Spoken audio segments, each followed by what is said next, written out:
Hello అందరికీ, ఈరోజైతే egg పులుసు ప్రిపేర్ చేయబోతున్నాను. దానికోసం ముందుగా ఒక మిక్సీ జార్ తీసుకొని ఒక టమాటో 4 పీసెస్గా కట్ చేసుకొని వేసుకొని 2 పచ్చిమిర్చి సన్నగా కట్ చేసుకొని వేసుకొని ఒక నిమ్మకాయ సైజ్ అంతా చింతపండు, ఒక 2 ఆనియన్స్ చిన్న ఆనియన్స్ కట్ చేసుకొని వేసుకొని ఒక కట్ట కొత్తిమీర సన్నగా తరిగి వేసుకోవాలి. మరో పక్కన ఎగ్స్ బాయిల్ చేసి పెట్టుకోవాలి. సో ఇదంతా కూడా మిక్సీ పట్టి పక్కన ఉంచుకోవాలి. సో ఇప్పుడు స్టవ్ వెలిగించుకొని కడాయి పెట్టుకొని 1 ఇంచ్ అంత దాల్చిన చెక్క ముక్క, 2 బిర్యానీ ఆకులు,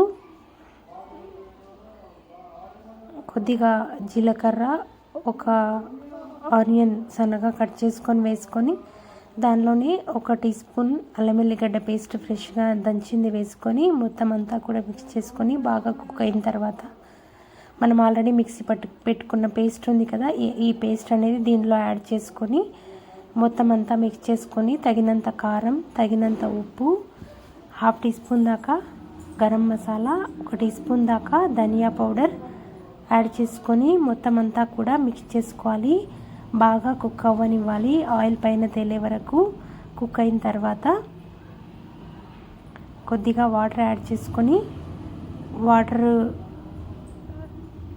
బాగా బాయిల్ అయిన తర్వాత 2 టేబుల్ స్పూన్స్ దాకా కొబ్బరి పొడి యాడ్ చేసుకొని వీడియోలో చూపించిన కన్సిస్టెన్సీ వచ్చిన తర్వాత ఆల్రెడీ ఉడికించి పెట్టుకున్న ఎగ్స్ని 2 పీసెస్గా నచ్చిన షేప్లో కట్ చేసుకోండి. కట్ చేసుకున్న తర్వాత మనం ఆల్రెడీ ప్రిపేర్ చేసి పెట్టుకున్న గ్రేవీ కర్రీ ఉంది కదా, దానిలో తగినంత వాటర్ యాడ్ చేసుకొని బాగా కుక్ అయ్యి ఆయిల్ పైన తేలుతున్నప్పుడు ఈ ఎగ్స్ అన్నిటినీ కూడా ఈ గ్రేవీ కర్రీలో డిప్ చేసుకొని కాసేపు కుక్ అయిన తర్వాత సాల్ట్ అది చెక్ చేసుకొని వేడివేడిగా సర్వ్ చేసుకోవచ్చు. చపాతీలోకి కానీ ఆయిల్ రైస్లోకి కానీ టేస్ట్ అనేది చాలా బాగుంటుంది. నాన్ వెజ్ తినని వాళ్ళు, ఓన్లీ ఎగ్ మాత్రమే తినేవాళ్ళు ఇది ప్రిపేర్ చేసుకున్నట్టయితే టేస్ట్ అనేది చాలా బాగుంటుంది. హెల్త్కి కూడా చాలా మంచిది. మొత్తం అంతా కూడా రెడీ అయిన తర్వాత ఈ కన్సిస్టెన్సీ వస్తుంది. తప్పకుండా ట్రై చేయండి. మీకు ఎలా కుదిరింది అనేది కామెంట్ బాక్స్లో కామెంట్ చేయండి.